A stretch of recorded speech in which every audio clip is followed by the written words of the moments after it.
പക്ഷേ കുറച്ച് കുഴപ്പങ്ങളുണ്ട്. എനിക്ക് കുറച്ച് സങ്കടവും കാര്യങ്ങളൊക്കെ ഉണ്ട്, അത് വഴിയേ പറയാം. ദുരന്തർ പ്രീമിയർ ഷോ കഴിഞ്ഞ് വന്ന് നേരെ ഇരിക്കുകയാണ് ദുരന്തർ 2 ദ റിവെഞ്ച്. എൻ്റെ പൊന്നെ ദൈവമേ, പടം തുടങ്ങുമ്പോൾ തന്നെ ഇങ്ങനെ ഒരു കാടിനങ്ങോട്ട് തീട്ട പോലെയാണ് കത്തി കയറുന്നത്.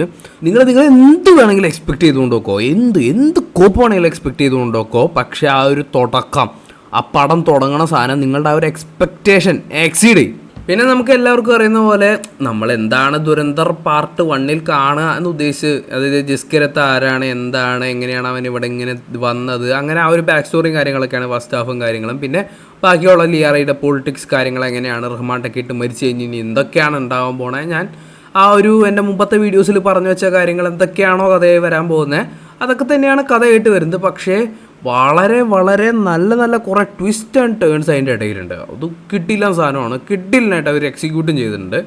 പിന്നെ എന്തായാലും ഞാൻ വേറൊരു പ്രഡിക്ഷൻ കൂടി നടത്താം. നാളെ രാവിലെ തൊട്ട് എന്തായാലും ഒരുപാട് നെഗറ്റീവ് റിവ്യൂസ് വരും, ഉറപ്പാണ്, അത് 100% ഉറപ്പാണ്. നമ്മുടെ ആദ്യത്തെ ദുരന്തറിന് വന്നതിനെ ഇരട്ടിയായിരിക്കും ഇത്തവണ വരാൻ പോകുന്ന നെഗറ്റീവ് റിവ്യൂസ്. ഫസ്റ്റ് ഹാഫ് നമ്മുടെ ദുരന്തർ ഫസ്റ്റ് പാർട്ട് എങ്ങനെയാണോ അതുപോലെ തന്നെ പല ക്യാരക്ടേഴ്സിലൂടെ ട്രാവൽ ചെയ്ത് ഹംസാലി മസാരി എങ്ങനെയാണ് അതൊക്കെ സോൾവ് ചെയ്ത് പുള്ളിയുടെ മിഷൻ മുമ്പോട്ട് കൊണ്ടുപോകുന്നത്, അങ്ങനെയൊക്കെ ഒരു സംഭവം നടന്നിട്ട് നമ്മുടെ ഫസ്റ്റ് പാർട്ടിൽ എങ്ങനെയായിരുന്നു ഒരു ഇൻ്റർവെൽ, അങ്ങനത്തെ ഒരു പോയിന്റിൽ വളരെ ടെൻസ്ഡ് ആയിട്ടുള്ള ഒരു പോയിന്റിൽ വന്നിട്ട് ചുമ്മാ ഇൻ്റർവെല്ലിന് ഇത് കാണിക്കും. പക്ഷേ സെക്കൻഡ് ഹാഫ് പലർക്കും ഇഷ്ടപ്പെടാൻ ചാൻസ് കുറവാണ്. പക്ഷേ എന്നാലും എന്താണെന്ന് വെച്ചാൽ സെക്കൻഡ് ഹാഫ് കുറച്ചുകൂടി കൂടുതൽ ഫോക്കസ് ഹംസ അലി മസാരിക്ക് തന്നെയാണ്. ഹംസയുടെ ക്യാരക്ടറിന് മാത്രമായിട്ട് കുറച്ചുകൂടി ഫോക്കസ് കൊടുക്കുന്നുണ്ട്. പിന്നെ അത് അവൻ്റെ കഥ തന്നെയാണല്ലോ, അത് ചിലപ്പോൾ എല്ലാവർക്കും ഇഷ്ടപ്പെടാൻ ചാൻസ് ഇല്ല. പിന്നെ ദുരന്തർ ഫസ്റ്റ് പാർട്ടിൻ്റെ ഏറ്റവും വലിയ സ്ട്രോങ് പോയിന്റിലൊന്നായിരുന്നു അതിൻ്റെ മ്യൂസിക്. ഇതിൽ പാട്ടില്ല, ആ പാടം 1-2 പാട്ടേ ഉള്ളൂ, അതും ജസ്റ്റ് ഒരു ബാക്ക്ഗ്രൗണ്ട് മ്യൂസിക് അങ്ങനത്തെ പോലത്തെയാണ്. നമ്മുടെ ദുരന്തർ ഫസ്റ്റിന് വലിയൊരു കിഡിലൻ ആൽബം തന്നെ ഉണ്ടായിരുന്നു, ഒരുപാട് പാട്ടുകളുണ്ടായിരുന്നു. അത് പല പോർഷനിലായിട്ട് ഉണ്ട് താനും, അതുപോലെ അത് നല്ല രീതിക്ക് പ്ലേസ് ചെയ്ത് വെച്ചിട്ടുണ്ട്. പക്ഷേ ഇതിൽ പാട്ടിടാനുള്ളൊരു ഗ്യാപ്പ് ഇല്ല, കാരണം അത്രയും ഇങ്ങനെ കഥ ഇങ്ങനെ പറഞ്ഞ് പോവുകയാണ്.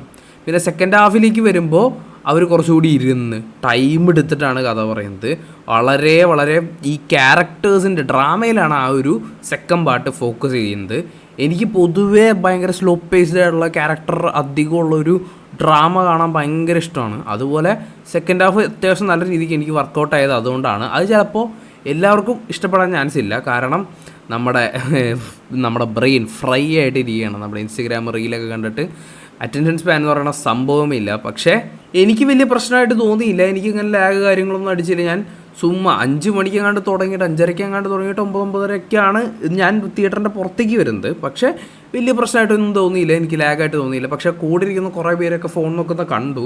അങ്ങനെ എല്ലാവർക്കും അത് ഇഷ്ടപ്പെടാൻ ചാൻസ് എന്ന് വെച്ചാൽ ഈ ഒരു ലാഗല്ല, ആ ഒരു കഥയ്ക്ക് വേണ്ട ടൈമാണ് എടുക്കുന്നത്. അത് എല്ലാവർക്കും ഇഷ്ടപ്പെടാൻ ചാൻസ് കുറവാണ്. പിന്നെ മറ്റേ ക്രെഡിറ്റ് റോൾ ചെയ്യുമ്പോൾ ഒരു സീൻസും ഉണ്ട്, പോസ്റ്റ് ക്രെഡിറ്റ് സീൻസും ഉണ്ട്. അത് നമുക്ക് അവോയ്ഡ് ചെയ്യാവുന്ന ഒരു സംഭവമാണ്, വേണമെങ്കിൽ ഇരുന്ന് കാണാം, അല്ലാതെ കണ്ടില്ലെങ്കിലും വലിയ പ്രശ്നമൊന്നുമില്ല. അത്രയും ക്രൂഷ്യൽ സാധനമോ അങ്ങനത്തെ ഒന്നുമല്ല. ദുരന്തർ വളരെ നല്ല രീതിയിൽ ഏറ്റവും സെറ്റപ്പായിട്ട് ചെയ്തിരിക്കുന്നത് ഓരോരോ നമ്മുടെ റിയൽ ഇൻസിഡൻസിനെ ഇങ്ങനെ കണക്ട് ചെയ്ത് ഇമാജിനേറ്റീവായിട്ട് അവർ കണക്ട് ചെയ്ത് കൊണ്ടുപോകുന്നതാണ്. നല്ല രസമുണ്ട് കാണാൻ. പിന്നെ എൻ്റെ ഏറ്റവും വലിയ സങ്കടം എന്താണെന്ന് വെച്ചാൽ, ഞാൻ മുമ്പത്തെ കുറേ വീഡിയോസിൽ പറഞ്ഞ പോലെ കുറേയൊക്കെ കഥകൾ കറക്റ്റായിരുന്നു, എന്ന് വെച്ചാൽ കുറച്ച് പോയിൻറ്റ്സ് കറക്റ്റായിരുന്നു. അതെനിക്കങ്ങനെ ഞാൻ ഏത് പ്രഡിക്ഷൻ പറഞ്ഞാലും അതൊന്നും ശരിയാവില്ലേ എന്നാണ് എൻ്റെ മൈൻഡിൽ. പക്ഷേ അത് എന്തോ കറക്റ്റായിരുന്നു. അതുകൊണ്ട് കുറേ സംഭവങ്ങളൊക്കെ എനിക്ക് ഈ മറ്റേ സലികുമാർ ഉദയനാണ് തരത്തിലിരുന്ന് കണ്ട പോലെയായിരുന്നു എനിക്കിങ്ങനെ തിയേറ്ററിൽ ഇത് കണ്ടപ്പോൾ. പിന്നെ അതർവൈസ് ഈ പടം കണ്ടാൽ നിങ്ങൾ സത്യം പറഞ്ഞ് ഞെട്ടിപ്പോവും. ഫസ്റ്റ് ഹാഫ് എന്നൊക്കെ പറഞ്ഞ് ഇങ്ങനെ പട്ടാന്ന് പറഞ്ഞ് ഒരു AK-47 എടുത്ത് ഷൂട്ട് ചെയ്ത പോലെയാണ് ഇങ്ങനെ പോയിക്കൊണ്ടിരിക്കുന്നത്.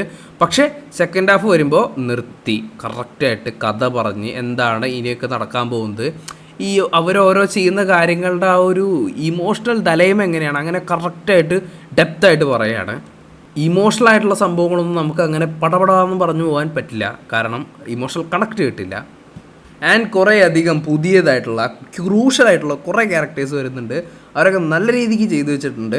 പിന്നെ ആക്ഷൻ്റെ കാര്യം ഞാൻ പ്രത്യേകിച്ച് പറയേണ്ട കാര്യമില്ലല്ലോ. ദുരന്തറിൻ്റെ ആ ഒരു കോറെന്ന് പറയുന്നത് തന്നെ ആക്ഷനാണ്. ആക്ഷൻ ആ ഒരു വയലൻസ് നേച്ചറാണ്. അത് കുറേ സീനാണ്. ഇത് തുടങ്ങുമ്പോൾ തന്നെ മനസ്സിലാവും ആ ഒരു പോക്ക് കടാത്. പിന്നെ ആക്ടിങ്ങിലും ആയിക്കോട്ടെ, ഈ പടത്തിലായിക്കോട്ടെ, ഈ പടം ഒട്ടുമൊത്തമായിട്ട് നമ്മുടെ ദുരന്തർ ഫസ്റ്റ് പാർട്ടിൽ കുറേ പേര് റഹ്മാൻ ടക്കിയിട്ട് അങ്ങനെ കുറേ ആൾക്കാരെ പേര് പൊക്കിപ്പിടിച്ചുകൊണ്ട് നടന്നല്ലോ. പക്ഷേ ഈ പടം മൊത്തമായിട്ട് അങ്ങോട്ട് തൂത്തുവാരി എടുത്തിരിക്കുകയാണ് രൺവീർ സിംഗ്. മിക്കവാറും ചിലപ്പോൾ ഒരു ബെസ്റ്റ് ആക്ടറൊക്കെ ഇനി കിട്ടിയാൽ അത്ഭുതമില്ല. കാരണം അത്രയും നന്നായിട്ട് പല പല ഇമോഷൻസും പല പല ഷെയ്ഡ്സും പുള്ളിക്ക് ഇടയ്ക്കൊക്കെ വരുന്ന കുറച്ച് കൺഫ്യൂഷൻ കാര്യങ്ങളൊക്കെ ഉണ്ട്. അതൊക്കെ എന്ത് രസമായിട്ടാണ് പുള്ളി ചെയ്തിരിക്കുന്നത്.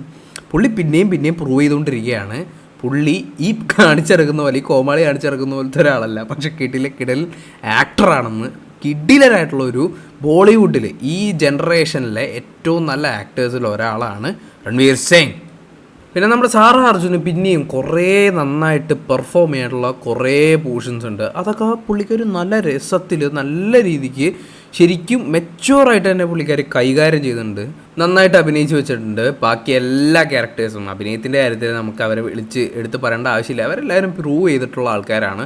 പലരും പുതിയ ആൾക്കാരാണ്. അവരൊക്കെ ദുരന്തർ ഫസ്റ്റ് പാർട്ടിലെ പ്രൂവ് ചെയ്തു അവർ എത്ര നല്ല ആക്ടേഴ്സാണെന്ന്. അതുകൊണ്ട് ആക്ടിങ്ങിനെ പറ്റിയൊന്നും ഒന്നും പറയാനില്ല. എനിക്ക് ഒരുപാട് പടത്തിനെ പറ്റി പറയണമെന്നുണ്ട്, പക്ഷേ സ്പോയിലറായി പോകും. സ്പോയിലർ ആക്കുക മാത്രമല്ല, ഞാൻ എന്തെങ്കിലും ഒരു ചെറിയ സംഭവം പറഞ്ഞാൽ തന്നെ ചിലപ്പോൾ സ്പോയിലർ ആവാൻ ചാൻസ് ഉണ്ട്. കാരണം അത്രയും ക്രൂഷ്യലായിട്ടുള്ള അത്രയും സർപ്രൈസ് ആയിട്ട് വെക്കേണ്ട കുറേ സംഭവങ്ങളുണ്ട്. അതുകൊണ്ട് നോട്ട് ടു സ്പോയിലേഴ്സ്. നിങ്ങളൊക്കെ പ്രതീക്ഷിക്കുന്ന പോലത്തെ ഒരു പടമായിരിക്കാം ദുരന്തർ. ചിലപ്പോൾ നിങ്ങളൊക്കെ പ്രതീക്ഷയുടെ അപ്പുറം പോകുന്ന ഒരു പടമായിരിക്കാം നിങ്ങൾക്ക് ദുരന്തർ. എൻ്റെ പോലും ഒപ്പീനിയൻ നിങ്ങൾ കേൾക്കാൻ നിൽക്കരുതെന്നേ ഞാൻ പറയുള്ളൂ. നിങ്ങൾ ഡയറക്റ്റ്ലി പോയി കാണാം, എന്നിട്ട് വേണമെങ്കിൽ ഇങ്ങോട്ട് വരാം. അപ്പോൾ നമ്മൾ തമ്മിൽ വല്ല കണക്ഷൻ വരുന്നുണ്ടോ എന്ന് നോക്കാം. പിന്നെ ഒരു ആകത്തുക പറയുകയാണെങ്കിൽ ഒരു ദുരന്തർ ഫസ്റ്റ് പാർട്ടിലത്തെ ആ ഒരു ഫസ്റ്റ് ഹാഫ് വളരെ പതുക്കെ പോയി അത് ബിൽഡ് ചെയ്ത് സെക്കൻഡ് ഹാഫിൽ ഒരുപാട് കണ്ടൻസ് ഒരുപാട് ക്യാരക്ടേഴ്സ് അങ്ങനെ പട്ടാന്നും പറഞ്ഞ് പൊട്ടിക്കുകയായിരുന്നു. സെക്കൻഡ് പാർട്ടിൽ എങ്ങനെയാണെന്ന് വെച്ചാൽ ദുരന്തർ റിവെഞ്ച് എങ്ങനെയാണെന്ന് വെച്ചാൽ ഫസ്റ്റ് പാർട്ടിൽ ഇതുപോലെ പട്ട ആ പൊട്ടിക്കലിൻ്റെ ബാക്കി തീർന്നിട്ട് സെക്കൻഡ് പാർട്ടിൽ ഇരുന്ന് പതുക്കെ എന്താണ് ഇനിയൊക്കെ നടക്കാൻ പോകുന്നത് അങ്ങനെ സ്ലോ പേസിൽ പോകുന്നതാണ്.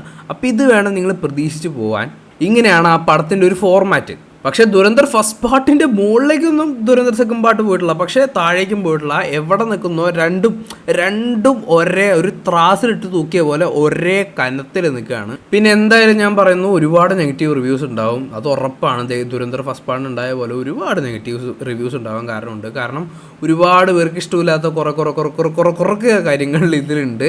പലതും സത്യമുള്ളതും പലതും ഇമാജിനേഷനും ആണ്, അത് നമുക്ക് മനസ്സിലാവും. പക്ഷേ അത് പല ഒപ്പീനിയൻസിനെയും സ്വാധീനിക്കാൻ ചാൻസ് ഉണ്ട്. അതുകൊണ്ട് ഞാൻ പ്രത്യേകം പറയുന്നു, ഒരു മിക്ക റിവ്യൂവേഴ്സിൻ്റെയും ഒരു ഒപ്പീനിയൻ നിങ്ങൾ കണക്കിലെടുത്തുകൊണ്ട് ഈ പടത്തിന് പോയി കാണാമെന്നുള്ളത് വിചാരിച്ചിരിക്കുകയാണെങ്കിൽ എനിക്ക് തോന്നുന്നു ഭൂരിപക്ഷം ചിലപ്പോൾ നെഗറ്റീവ് റിവ്യൂസ് ആയിരിക്കും വരാൻ പോകുന്നത്. ദുരന്തർ ഫസ്റ്റ് പാർട്ട് ഇറങ്ങിയപ്പോൾ വലിയ പല യൂട്യൂബേഴ്സും കളിയാക്കി നെഗറ്റീവ് റിവ്യൂ അടിച്ച് അങ്ങനെ ആവറേജ് പറഞ്ഞ് അങ്ങനെ കുറേ പറഞ്ഞിട്ടുണ്ടല്ലോ. അതുപോലെ തന്നെ ആയിരിക്കും ഇതിൻ്റെ സിനാറിയോ, അത് ഉറപ്പാണ്. അതൊന്നും മൈൻഡ് ചെയ്യാതെ അന്ന് നിങ്ങൾ അതൊന്നും മൈൻഡ് ചെയ്യാതെ പടം പോയി കണ്ട പോലെ ഇന്നും നിങ്ങൾ അതൊന്നും മൈൻഡ് ചെയ്യാതെ പോയി പടം കാണാം, അതേ പറയാനുള്ളൂ.